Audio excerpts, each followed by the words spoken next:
میرے پیارے آقا علیہ الصلوۃ والتسلیم کے پیروانوں، شہر بسطام کا واقعہ ہے۔ حضرت بایزید بسطامی رحمۃ اللہ تعالی علیہ آپ کی خدمت میں کچھ گاؤں والے آئے، بہت پریشان تھے، چہرے افسردہ، غم زدہ۔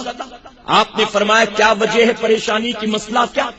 ان لوگوں نے کہا حضور ہم فلاں گاؤں کے رہنے والے، بڑے اطمینان اور سکون کی زندگی گزر رہی تھی، اللہ کی دی روزی کھاتے تھے، اللہ کے سجدے کرتے تھے، لیکن چند دن پہلے ہماری آبادی میں ایک رقاصہ آئی، ایک ناچنے والی آئی، اس نے ایک کرائے کا مکان لیا ہے، ہر شام اس کے گھر سے ڈھول گھنگرو کی آواز آتی، ہر شام اس کے گھر سے ناچ گانے کی آواز آتی، اور ہماری آبادی کے نوجوان خود بخود کھچے ہوئے وہاں چلے جاتے ہیں۔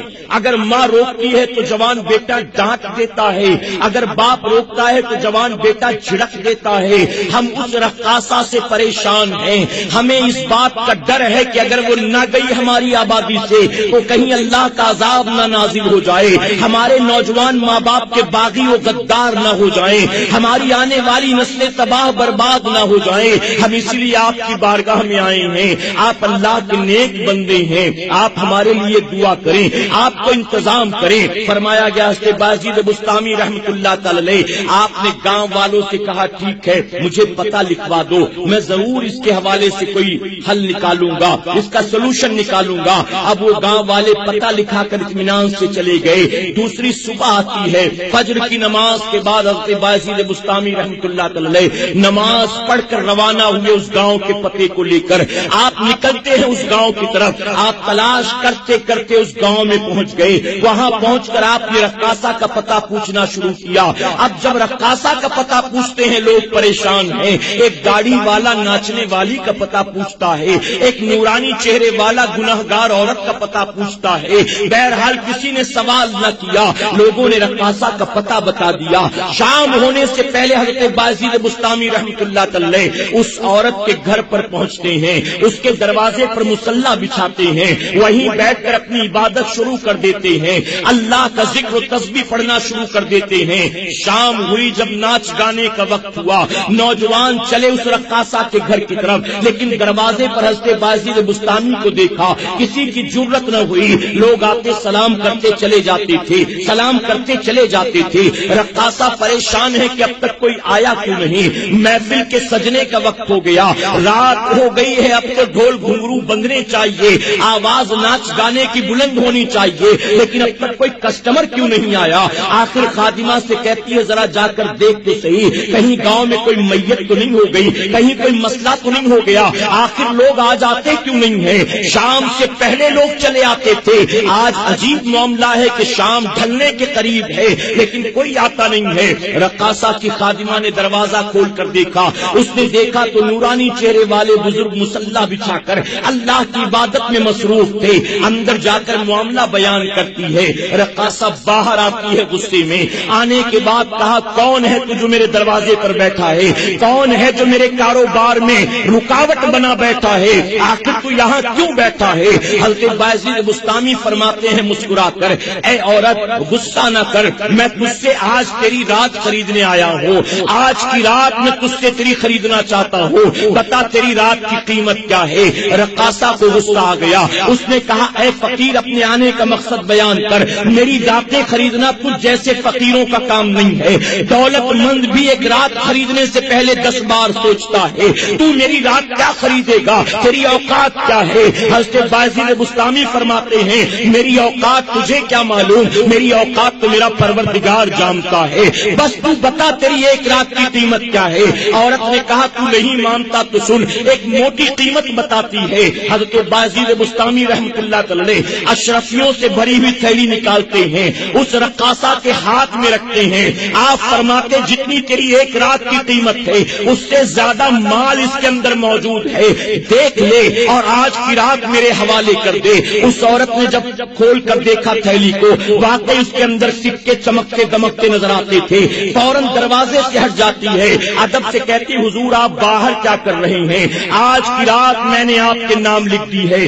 آپ میرے مہمان ہیں، اندر تشریف لائیں۔ حضرت بایزید بسطامی اندر تشریف لے جاتے ہیں، آپ کو ادب سے بٹھاتی ہے، ہاتھ باندھ کر کھڑی ہوتی ہے، کہتی آپ حکم دے تو گھنگرو باندھ لو، آپ کہیں تو طبلے ہارمونیم والے کو بلا لو، آپ کہیں تو محفل کا آغاز کیا جائے۔ حضرت بایزید بسطامی فرماتے نہیں، آج کی رات میں نے تجھ سے خریدا ہے، آج کی رات تیری مرضی سے نہیں گزرے گی، بلکہ آج تجھے وہ کرنا ہوگا جو میری مرضی ہوگی، جو میں چاہوں گا۔ اس نے کہا آپ جو کہیں میں کرنے کو تیار ہوں، آپ بتائیں کیا حکم ہے میرے لیے۔ حضرت بایزید بسطامی فرماتے ہیں کہ جا اچھی طرح سے غسل کر کے ایک نیا جوڑا پہن کر آ، ایک نیا جوڑا پہن کر تو آ۔ وہ جاتی ہے، غسل کیا، نیا جوڑا زیب تن کر کے آتی ہے، آ کر کھڑی ہو گئی، بتائیے اب کیا حکم ہے۔ آپ فرماتے جا وضو کر کے آ، جا اب وضو کر کے آ۔ رقاصہ کہتی بابا چاہتے کیا ہو، غسل کروایا، نیا جوڑا پہنوایا ہے،